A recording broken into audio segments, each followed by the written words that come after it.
You finally decided it's time to hire a financial advisor. You want to make your money work for you and you don't have time to do all that research, but you have no idea how much financial advisors charge. How much really does a financial advisor cost? It's all over the place. Don't worry, in this video, I'm going to share the 5 main ways financial advisors charge. And in each fee structure, I'm going to mention the average cost, the upside, the downside of that fee structure, and who it's best for. The traditional and still most common way financial advisors charge is through assets under management, more commonly known as AUM. How does that work? So let's say the advisor manages $500,000 of your investment portfolio. The advisor charges 1% of that, and basically you pay $5,000 a year in that example. The median AUM fee in the industry is 1% of assets under management. Some big box firms like Morgan Stanley or Merrill Lynch may charge as much as 2%, which I personally think is highway robbery. Sorry. On the flip side, robo-advisors might charge as low as 0.25% to 0.4%. Now there's downsides to that, which I'll get to in a little bit. The upside of the AUM model is you have an expert, a financial advisor, who is doing all the trades for you, who is selecting all the investments, stocks, bonds, whatever for you, and you don't have to worry about that. The downside of the assets under management or AUM model is most financial advisors will have some type of minimum. So let's say you have $300,000 that you want to really invest, and you go to an advisor and say, sorry, we have $1 million in minimum, can't really help you. That's what happens with the AUM model. Also, it gets really expensive once you have more money because it's a percentage of the assets that you manage. Who is this best for? I think it's best for retirees who don't really want to learn or do all the trades on their own with their investment portfolio. If you are in your 30s and 40s and still actively in the workforce and building your wealth, AUM may not be the best for you because of some weird IRS rules. Typically, the advisor will need to move your old 401k to a rollover IRA. But if you're really maximizing your wealth and lowering your taxes, you're probably doing a backdoor Roth strategy, which we explained in our other video, and you cannot have any rollover IRA if you want to do that strategy. Which brings us then to number 2. The second most common way financial advisors charge is through a flat fee, meaning you pay them a fixed fee each month. This is actually trending up because it's more accessible to everyone. You don't have to have like a set number of amount of money before working with an advisor. They can work with anyone. Financial advisors who charge a flat fee are typically also fee-only advisors, which means they don't get any commissions, or fiduciary advisors, which means they are acting in your best interest. This is where our firm, District Capital, falls under. Now, what is a typical fee that a flat fee advisor will charge? It ranges anywhere from $250 a month to $800 a month. This is data from XY Planning Network, which is a network of fee-only advisors who act as a fiduciary. What is the upside of working with a financial advisor who charges a flat fee?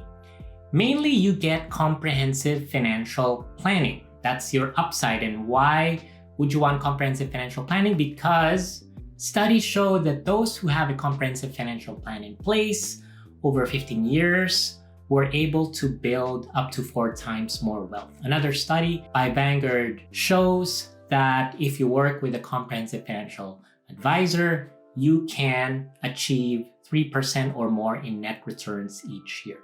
I don't really see any downside from working with a financial advisor who charges a flat fee, other than you need to pay the fee in order to get the value. Who is this best for?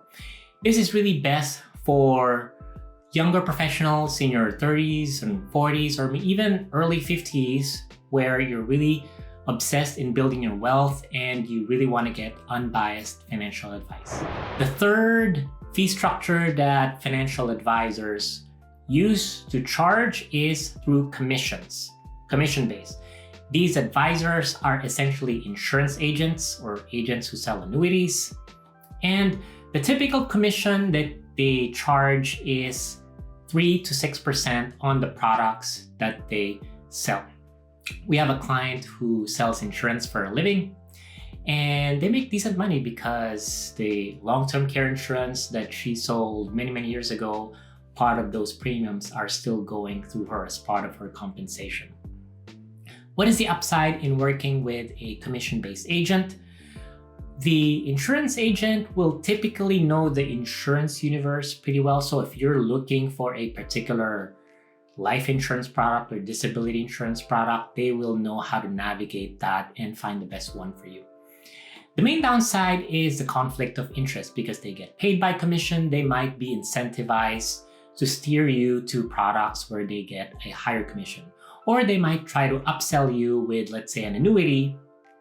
They get a commission even though you don't really need it or it's not best for you. Well, who is this best for? This is really best for someone who knows exactly what you need. Let's say you already work with a fiduciary financial advisor and she recommended you get term life insurance because you have a child who's 3 years old. Then you can just go to the agent who's commission-based and say, can you get me a 20-year term life insurance? And the agent will find the best product for you.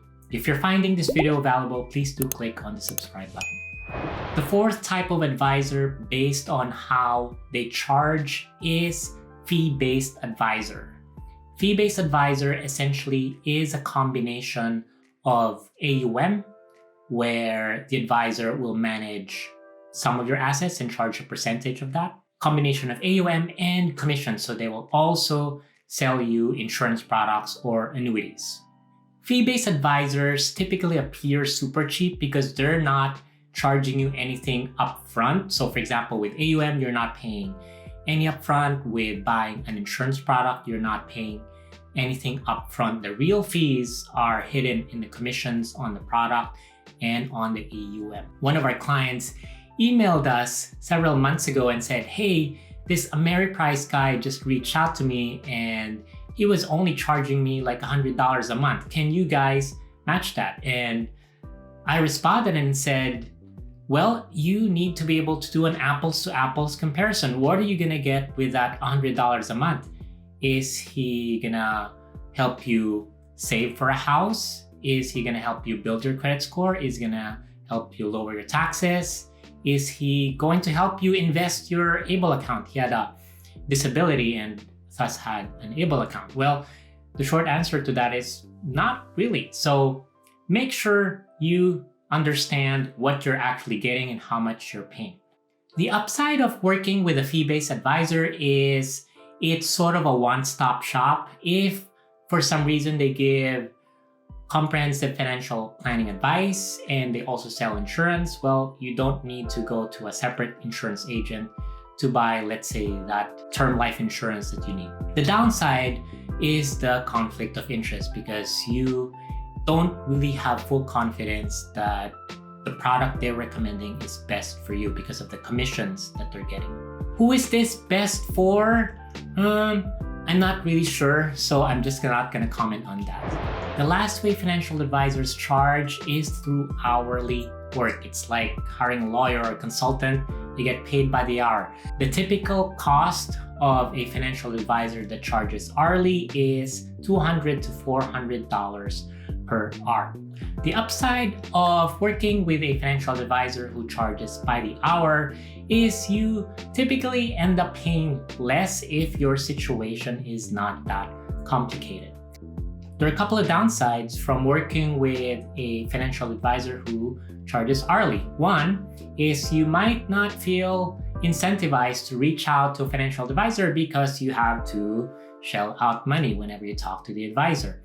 What happens then is you're gonna miss out on opportunities that you're not necessarily aware of, because as opposed to a fee-only or flat fee advisor who is proactive in giving you advice because they're working with you on a regular basis, an hourly advisor will not really reach out to you for proactive advice. You need to reach out to them and book an appointment. You may also, because you're busy with life, you may end up not consulting your financial advisor on a key financial decision that you're about to make. Also, there are fewer advisors who charge hourly work. That said, I'm actually having coffee next month with a financial advisor here in DC who does hourly work. They seem to be doing well, so I want to understand what their business model is. Who is this best for? If your financial situation is not that complex, or if you just have a couple of questions, then a financial advisor who charges by the hour may be best for you.